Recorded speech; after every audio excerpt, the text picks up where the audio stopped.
गरीबी एक अभिशाप की तरह है जिसमें होकर एक गरीब परिवार न तो चैन की नींद सो पाता है और ना चैन की रोटी खा सकता है।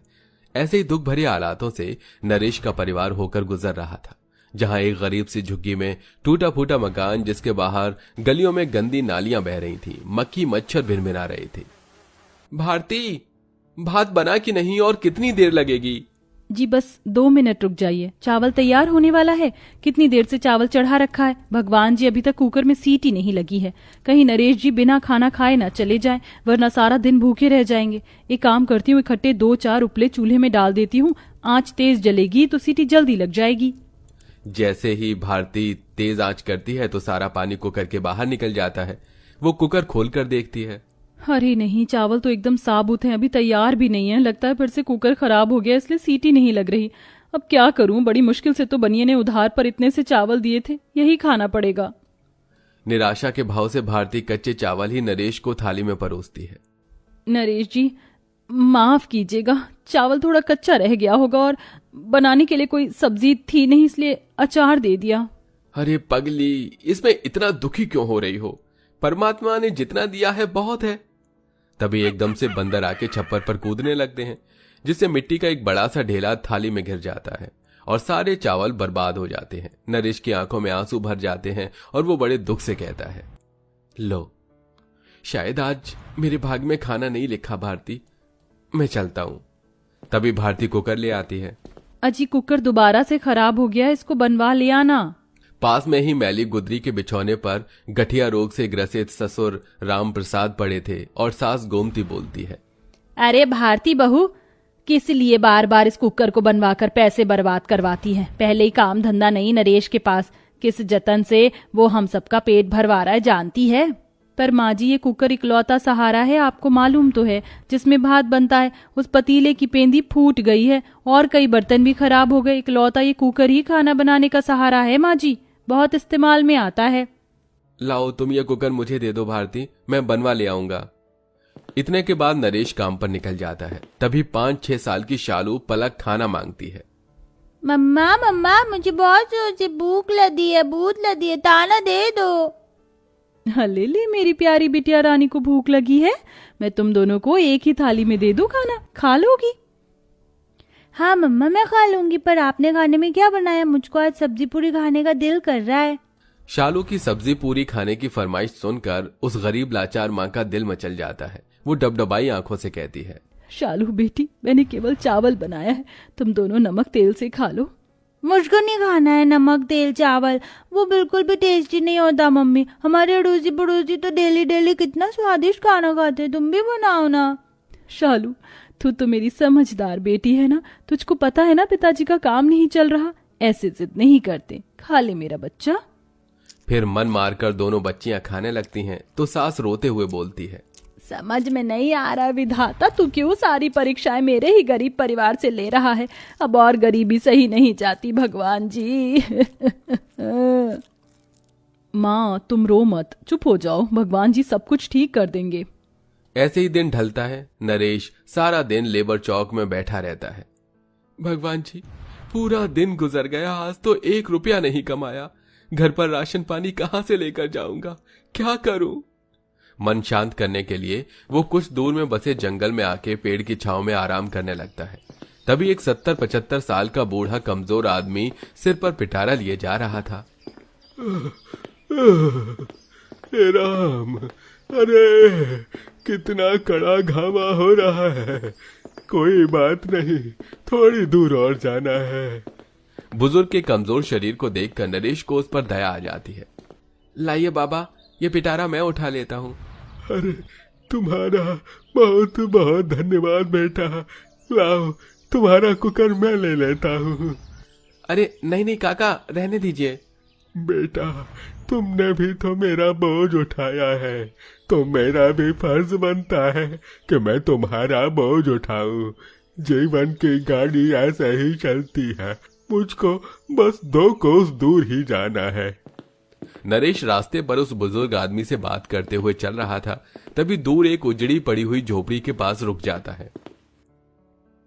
बस यही रख दो, यही मेरा गरीब खाना है। वो तूफान में झोपड़ी उजड़ गई थी, इसलिए घास फूस लाया हूँ। इसे ठीक करवा दोगे क्या? जी जी काका, क्यों नहीं। नरेश उस बुजुर्ग की पूरी झोपड़ी की छत में फूस लगाकर एकदम बदल देता है, लेकिन अंदर ही अंदर उसे अपने परिवार वालों की चिंता भी खाई जा रही थी कि आज सब क्या खाएंगे। लीजिए काका, हो गई आपकी झोपड़ी तैयार। अरे, तुमने इस बूढ़े का टूटा घर तिनकों से फिर बना दिया। कहो, मैं तुम्हारे किसी काम आ सकता हूँ? सुनते ही नरेश के दिल के अंदर का रंजो गम आंसू बनकर झरझर बहने लगा। उसने अपने घर की सारी व्यथा बताई। काका, पता नहीं भगवान क्यों इतने दुख दिखा रहा है। घर में जवान बहन है, उसके हाथ पीले करने हैं, बूढ़े माँ बाप हैं, बेटियां हैं, पत्नी है। मैं किसी के लिए कोई फर्ज नहीं निभा पा रहा हूं। अरे बेटा, धीरज धरो। ईश्वर सच्चे इंसान की परीक्षा तो लेता है, लेकिन उसका हाथ भी नहीं छोड़ता। लाओ, मैं तुम्हारा कुकर बना देता हूँ। पर काका, आप कैसे? अरे, मैं लोहार हूँ ना, औजार से लेकर बर्तन भी बनाता हूँ। वो बूढ़ा व्यक्ति कुकर पर छेनी चलाता है। उसके छूते ही कुकर में सोने सी रोशनी भर जाती है और जाते वक्त वो बुजुर्ग काका मंद मंद मुस्कुराते हुए बोले, जाओ बेटा, आज तक तुम्हारे घराने ने जितने भी आंसू बहाए हैं वो आनंद में बदल जाएंगे। तुम्हारा भाग्य बदलने जा रहा है। नरेश कुकर लेकर घर लौटने लगता है। तभी आधे रास्ते में पहुंचने पर एक लूला लंगड़ा मुसाफिर उसे खाना मांगता है। थाना थाना, ओ भाई, मुझको खीर खाना है, खीर। नरेश ने बोझिल दिल से कहा, क्षमा करना भाई, मगर तुम्हें देने के लिए मेरे पास कुछ भी नहीं है। इतने में कुकर हीरे की तरह चमकने लगा और लबालब खीर से भर गया, जिसे देखकर नरेश आश्चर्यचकित हो गया। असंभव, ये क्या चमत्कार है? बिना ईंधन जलाए कुकर में खाना कहां से आया? तभी जादुई कुकर बोल पड़ा, नरेश, मैं एक जादुई कुकर हूँ। तुम मुझसे जो मांगोगे मैं तुम्हें वही खाना दूंगा। ये सुनकर नरेश बड़ा खुश हुआ। आपका बहुत बहुत धन्यवाद जादुई कुकर महाराज, मगर इस भोजन पर मेरा हक नहीं है।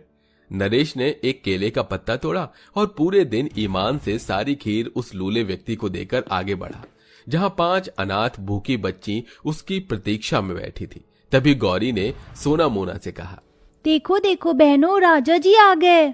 कौन हो तुम सब बच्चियां? मैं गौरी हूँ और ये मेरी बहनें सोना, मोना, चिंकी, पिंकी हैं।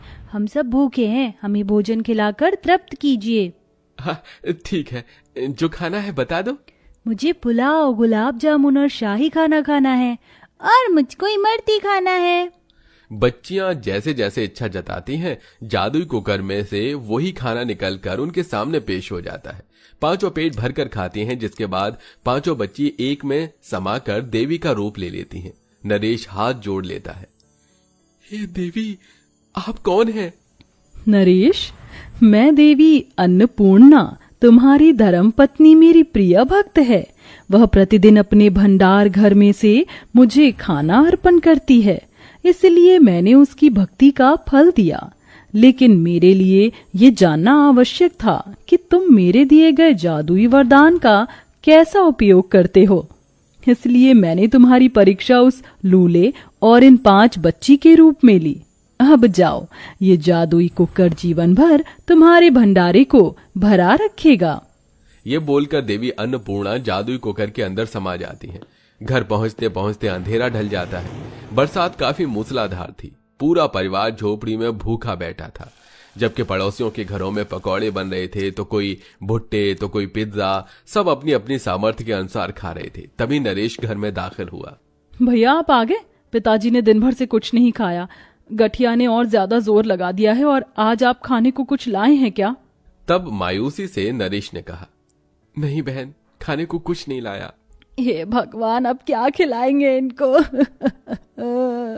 तभी बिगड़ती दशा में हजारी प्रसाद बिस्तर पर पड़े पड़े पकवान खाने की फरमाइश जताते हैं। अरे नरेश, गोमती, मैं मरने वाला हूँ। मैं ज्यादा देर नहीं जीऊंगा।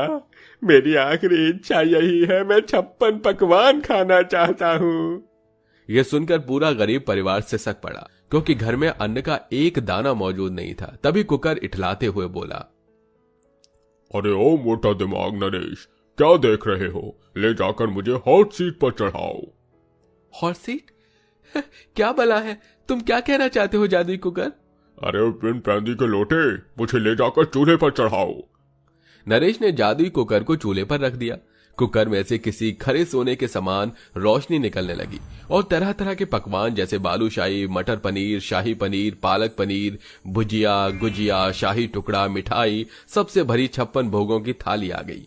पूरा गरीब परिवार जादुई कुकर के अनोखे जादू को देखते रह गया।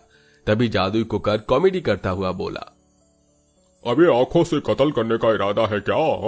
चलो जल्दी जल्दी बुढ़ऊ गद्दा को पकवान खिलाओ। ये भगवान, ये कुकर है या जिनका खजाना कैसे पटर पटर बोल रहा है? बहू चीटी तो काट, कहीं मैं सपना तो नहीं देख रही? जी माँ जी। भारती अपने सास को जोर से चीटी काटती है। मतलब कि हमारे घर में हकीकत में जादू वाला कुकर आया है। प्यारे जादुई कुकर, मैंने आज तक कभी पुलाव नहीं खाया, तुम दोगे? बिल्कुल मिलेगा, जादुई कुकर में सब मिलेगा। अगले ही पल जादुई कुकर लबालब पुलाव से भर गया, जिसे देखकर गरीब गोमती फूले नहीं समाई और पेट भर कर खाया। फिर बच्चों ने भी अपनी फरमाइश का खाना मांगा। जादुई कुकर, हम दोनों को मंचूरियन और चाउमीन खाना है, तुम दोगे? तभी जादुई कुकर ने मुंह बिचकाते हुए कहा, वैसे तो मेरी चीन वालों से नहीं बनती लेकिन तुम्हारे लिए देता हूँ, ये लो। तभी दोनों के सामने जादुई कुकर में से मंचूरियन और चाउमीन भी हाजिर हो जाता है और सब पेट भरकर खाते हैं। उस दिन जादुई कुकर की बदौलत उस गरीब परिवार में खुशियां ही खुशियां फैल गई थी। उन्होंने जो भी खाना फरमाया, जादुई कुकर ने उन्हें सब कुछ दिया। साथ में वो लोगों की भलाई के लिए जादुई कुकर का इस्तेमाल करने लगे। तो देखा दोस्तों आपने, अच्छाई का नतीजा। अगर हमारा स्वभाव अच्छा हो तो इंसान क्या, देवी देवता भी हमारे स्वभाव से प्रभावित होते हैं, जैसा कि हमारी कहानी के इस कैरेक्टर से प्रभावित हुए और उन्हें एक जादुई कुकर दिया। वेल दोस्तों, आपको हमारी कहानी कैसी लगती है? कमेंट बॉक्स में जरूर बताइएगा। साथ ही क्या आपने भी कोई ऐसी जादुई चीज देखी है तो हमें यह भी बताइए।